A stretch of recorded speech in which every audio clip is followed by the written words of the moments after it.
আমি আবল তাবল বেতার কেন্দ্র থেকে তেলছোড়া ভাইয়াছি আজকে আপনাদের সাথে।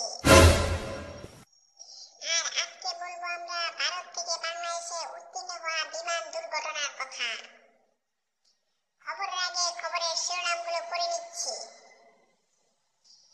ভারত থেকে আসা একটি যাত্রীবাহী বিমান মশার সঙ্গে ধাক্কা খেয়ে আটলান্টিকা মহাসাগরে পতিত হয়েছে।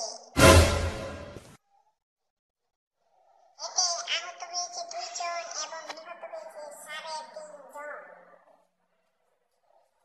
আহতদের দাফন করা হয়েছে মিরপুর কেন্দ্রীয় গুরুস্থানে আর নিহতদের ভর্তি করা হয়েছে ঢাকা বিশ্ববিদ্যালয়ে। এই মুহূর্তের পাওয়া সর্বশেষ গোপন তথ্য থেকে জানা যাচ্ছে যে 500-এরও বেশি মানুষ এই বিমানের সঙ্গে তলিয়ে গেছে মাটির নিচে এবং এই পানির নিচে মানুষগুলো এখন কি ফুটবল খেলছে না কি করছে তা এখনো বলা যাচ্ছে না। এবারে খেলার খবর। আজকে আমরা খেলার খবর এবং বিমান দুর্ঘটনার খবর একসাথে বলতে পারছি, সেই জন্য আমরা খুবই আনন্দিত।